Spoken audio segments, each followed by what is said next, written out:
I am so pleased to have this opportunity, even though it's under unusual circumstances, to address the graduates of the Bishop Garcia Diego High School class of 2020. Congratulations to everybody. It is a super accomplishment. It's an amazing thing that when you think about it, going through those 4 years and coming to this successful completion. So congratulations to all of you. You know what occurred to me as I was getting ready for this talk is that we've kind of traveled this road together because I came here in 2015. So I've been here now going on 5 years. So we, have walked together. I probably first saw all of you when you were freshmen.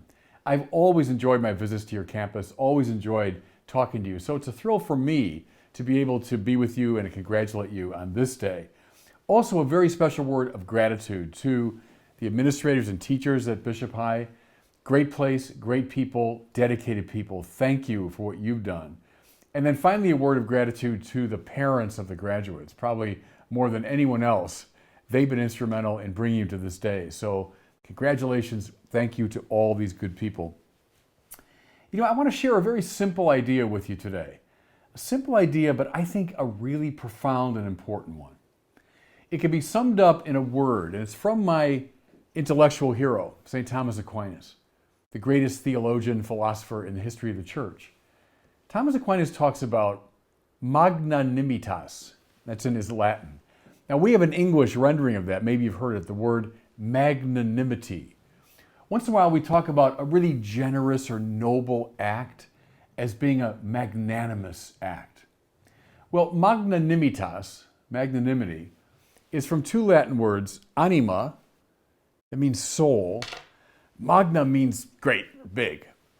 So magnanimitas is the state of having a great soul. I wonder, maybe in your studies you came across the founder of modern India, a man named Mohandas Gandhi. Great spiritual figure as well as a political and cultural figure.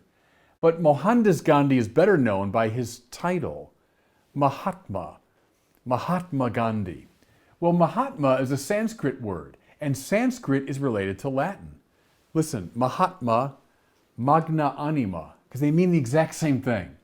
They called Gandhi the great-souled Gandhi. Now, here's my point, everybody.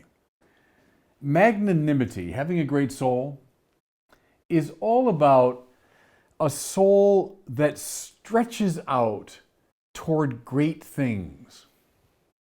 Now, I don't mean here great things in the worldly sense. Now, mind you, I got nothing against that. In fact, I savor the day when you guys become what you want to be. Great lawyers or physicians or writers or politicians or business leaders, mothers and fathers, whatever it is you want to be in the world, terrific. Off you go. You've been trained for these past 4 years, and you'll continue your education now, but you've been trained to accomplish great things in the world. Terrific. But accomplishing great things in the world is not what it's finally all about. What it's finally all about is cultivating a great soul that stretches out, now listen, toward great moral and spiritual accomplishment. What that means in a word, that stretches out toward greater and greater love. Now, I bet in the years that I have come to Bishop High and have spoken to you and given homilies, maybe I've talked about this because it's one of my favorite ideas. Love is not a feeling, primarily. Love is an act of the will. To love is to will the good of somebody else. To look beyond yourself, beyond your ego, and say, I really want what's good for someone else. To have a great soul, a magna anima, to be magnanimous, is to be finally a person of great love. Remember the Lord Jesus said, it profits a person nothing to gain the whole world and lose his soul. Everything hinges upon that. Everything. It profits you nothing to become the greatest person in the eyes of the world, to conquer the whole world and lose your soul in the process. Do you see why? Because if you lose your soul, then the world that you gain will eventually come to nothing. It'll turn to ashes. It will, in fact, turn on you because you won't know what to do with it. But if you're a person of great soul, you're a person that stretches out toward great acts of love, then whether you're wealthy or poor, whether you're famous or obscure, whether you're successful or not, you will live a rich and satisfying life. You know, it's interesting to contrast magnanimity with pusillanimity. So there's the Latin term pusilla anima. That means a little soul. We might say that, an act that's not very generous, it's not very noble, is a pusillanimous act. Now, maybe it's happened to you already, but trust me, in the course of your life, you will meet people who've accomplished great things, but they got little tiny souls. Do you know what I mean? Maybe they have all the success and the rich and the fame that you want, but you know that their souls are cramped and small. They've never stretched out to great moral and spiritual accomplishment. They're not people of great love. And turn it around. You will meet in your life people who have very little in the eyes of the world. They're not very famous, not very rich, not very successful. But they've got great souls. And what you'll find, graduates of 2020, trust me on this, what you'll find is that those people, the great souled ones, they're the ones who are really alive. They're the ones who've really found joy. In Jesus' language, they found the pearl of great price. They found the treasure buried in the field. Strive to be magnanimous, great-souled people. Here's a related idea from David Brooks. I don't know if you know that name, but he writes a lot for the New York Times, a columnist. Also written some very fine books. And he made a distinction I've always liked. It's simple and along these same lines. He said, live your life in a way that you don't seek resume values. You seek eulogy values. Now, what does that mean? Well, maybe some of you already have put together a resume. Trust me, as you go through life, you'll do it a lot. A resume is a list of your kind of worldly accomplishments, right? And you're going to include, by the way, on your resume that you're a 2020 graduate of Bishop Garcia Diego High School. Good. That's an accomplishment. You'll list someday the college or university you graduated from. You'll begin to list all the jobs that you've had and all the awards you've received and all the honors you've been given. And that's appropriate. I mean, I've got a resume. Everyone's got a resume. It's a list of our kind of worldly attainments and accomplishments. But here's David Brooks's point. When you die and someone goes up to give your eulogy, they're not going to read your resume. Am I right? Think of the funerals you've gone to and someone's talking about the person who's died. They don't read their resume. Rather, what do they tend to talk about? The kind of person he or she was. They don't talk about their external accomplishments. They talk about the quality of their soul. So David Brooks said, and I'll repeat it to you, as you move through life, don't fuss with resume values. I mean, resumes are fine, and worldly accomplishments are fine, but don't focus on that. Focus on the eulogy values. What you hope someone will say about you when you're gone, because they'll talk about the quality of your soul. Can I leave you with a story? I wonder if I shared some of this with you. I might have, because it's one of my favorite illustrations, really, of the point I'm making. My favorite movie is a movie called A Man for All Seasons. I don't know if you've seen that film. It's from the mid-1960s. It's a great movie about St. Thomas More.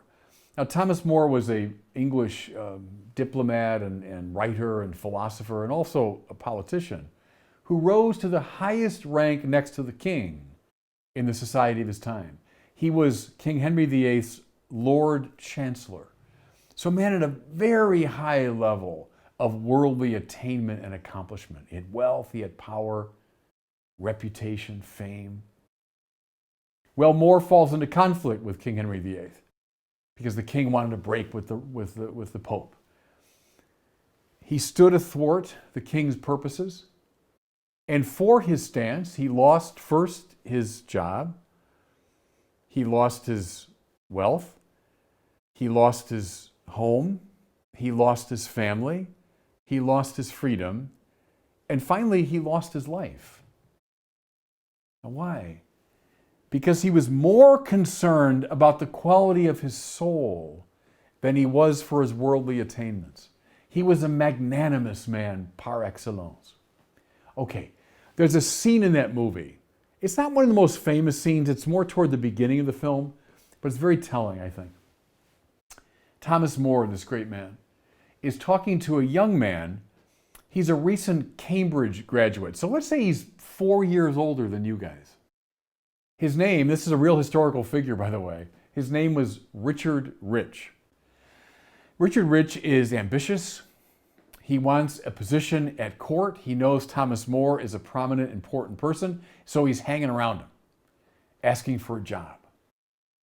Finally, More says to him, and this is the scene I'm talking about. More says, "Richard, I have a job for you." "You do?" The young man is excited. And More says, "Yeah, there's an opening in the local school. They need a teacher." A teacher? A teacher? Richard Rich said, he didn't want that. And More tries to cheer him up. "You'd be a good teacher, perhaps even a great one." And then Richard Rich says, "If I were, who would know it?" You see, it gives away the game, doesn't it? What does he want? Not values of the soul. He wants worldly value. Who's going to think I'm great? He wants fame and reputation. Who will know it? And More answers back. Yourself? Your friends? Your pupils? God? Not a bad public, that. And you see the point Thomas More was trying to make. Young Richard Rich, you should play not for the audience of the world. They're impressed by worldly accomplishment. You should play to the audience of God. In other words, you should live your life in such a way that the cultivation of your soul, your capacity for love, is what matters the most to you. So that's the advice I want to give to all you guys today, on this day of your graduation. Accomplish good things in the world. Terrific. Nothing wrong with that. But never forget that the prime value is cultivating a quality of soul. To be a magna anima, a great soul. Choose eulogy values over resume values. Live your life in such a way that your prime audience is not the fickle, people in the world, but rather the Lord God. Be not small-souled. Be great souls. And you'll find success in the only way that it finally matters. Because mind you, what will we carry into heaven with us? None of our resume accomplishments. We won't carry that into heaven. We will carry into heaven the quality of our souls. Keep that in mind. I think you'll find joy in life and success where it matters. God bless you all. And again, congratulations.